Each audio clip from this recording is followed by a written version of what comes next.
Welcome everyone to Don't Fear Finance.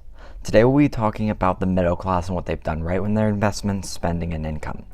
The middle class is a group of people who are pretty well off. They have a good stream of income, they save a bit of money for their retirement and maybe their kids' education. The middle class could be defined in different ways depending on where they stand in the actual class. For example, the people in the lower middle class are making enough to support themselves but have very little money or no money or are barely even getting by at the end of the month. The middle class are making a decent amount of money. They are able to afford enough money to spend a good bit of their income on things that they don't need or won't want in a month or two, also known as short-term happiness items. Then we have the high middle class. They are making almost enough money to be classified as the wealthy but are not financially free. Why? Well, we'll talk about that later on in the video. Before we continue, make sure to like and subscribe. Comment down below saying that you did because I'll be responding to all of your comments.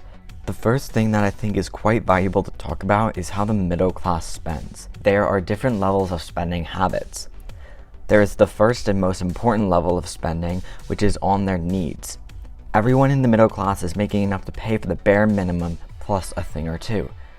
This includes food, water, shelter, basically the things that you need to survive. When I say plus more, I mean things that are quite important right now in the workplace, such as a computer, Wi-Fi, and internet. The people who are barely classified as the middle class are able to spend money on a small house or apartment, enough food for the month, can keep the lights on, and can afford Wi-Fi and internet. Then there is the second level of spending habits with the middle class. The second level of spending means that you are able to have a bigger house and you can spend more on wants instead of spending all of your money that you make on needs. This could be the new technology, maybe a larger house, and vacations to nice spots once a year. This is what a lot of people are able to do with the income they have, which is perfectly fine. The third and final level of spending is with people who are making enough money to spend money on very nice homes with a large backyard, maybe a pool. Things that are not needed, but items that will give you happiness over a course of time. Larger purchases that could not be afforded when you were in the lower part of the middle class. There are many things that keep people in the middle class. They aren't making enough money from their job to move up to another class or another part of the middle class. They aren't able to make enough money to buy that super nice car or home, or install that nice pool in their backyard. The second thing that is keeping people in the middle class is ultimately how they spend. What a lot of people who are in the middle class do is spend all the money they make from their source of income, be it whether it's a business or a job. Like I've mentioned in earlier videos, spending all of your income doesn't seem too detrimental to your future at the moment because you're making enough money to buy what you want alongside your needs. If you spend all of your money though, you aren't able to prepare for your future. This leads me into my second point, which is investing. Investing is something that I've wondered whether the middle class does well for a while now. The reason is because the middle class can be classified from people making 40 grand per year to right before they become the wealthy statistically, which states that you're making 250 grand or more. It is a sort of gray area here. They don't make exceeding amount of money, but they aren't struggling to keep the lights on and put food on the table. Through my research, I found that the middle class puts their money in things that are more streamlined to society. These investments are things that you are told to invest in when you are a kid, teenager, and young adult. Things like a retirement account, your kid's education, and to buy a home. These things are smart if you're thinking in the traditional sense of what you want to do with your life. But there are things that you could do to make yourself free and not tied to a dead-end job for the next 30 years. I'll get into those investments later. To explain this best, let's break each of these investments down. First off, retirement accounts. This is smart. You're putting money away for your future. I would assume that you have a certain amount of money that you put away each month for your retirement account. Preparation for the future is very smart, but I'm going to tell you why that only putting money into this investment isn't the best idea later on in this video. The second investment, your kid's education. Great, more preparation for the future, but for your kid, even better. This is good for both you and the kid because putting an education fund counts as a tax write-off for you and your kid gets a nest egg when they are older. The thing about this is that people think that this should only be for education. This is fine if your kid wants to go to college or university, but if they don't want to, then this should be a startup for any endeavors they want to embark on. The third and final investment is a home.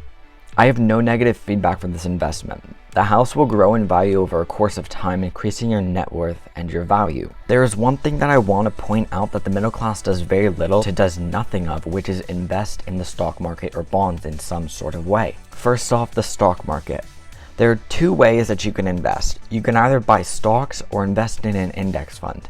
Index funds are funds which you invest in, usually for the top stocks in the country. This is probably the safest option when we are talking about the stock market. When you invest in stocks, you can either invest in stocks that have a quicker growth rate and a higher loss rate, which are stocks that I feel more people will be uncomfortable investing in. The other option is to invest in blue chip companies which have slow long-term gains with lots of safety, pretty much the boring stocks of the market. Bonds. These are issued by the government, which makes them very safe because if anything happens to the government, they can always pay you back by printing more money.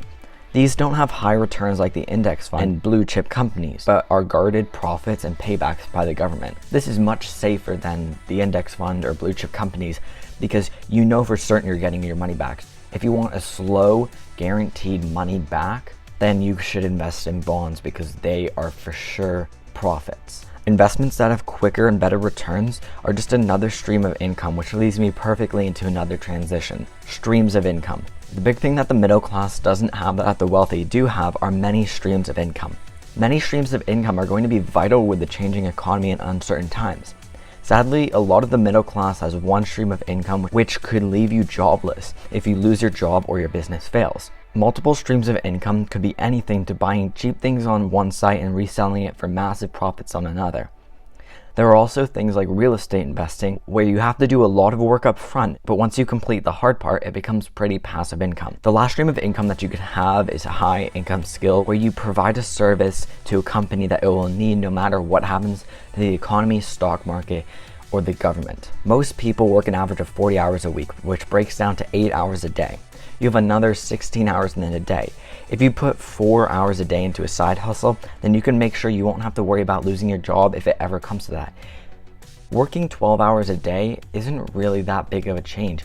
I know it seems daunting and I know people don't really want to work those extra hours, but if you do, then you could actually quit your job by just working on high income skills or working on Amazon FBA or whatever you want to do, because you've just worked those extra 4 hours and you put in the extra work right now, and that could set you free from the rat race of a 9-to-5 job.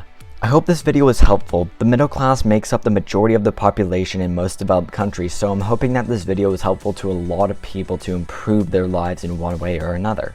Improving your financial situation doesn't have to happen in one or two big steps. It could be as little as putting $100 a week into investments, or not buying that expensive bag, or working 68 hours a week instead of 40 hours. Remember that you still have 100 hours in a week to do whatever you want, or you already have enough Gucci bags. Enough of that lecture. Thank you guys so much for watching until the end. I really appreciate it. Make sure to like and subscribe, and I'll see you in the next video. See ya.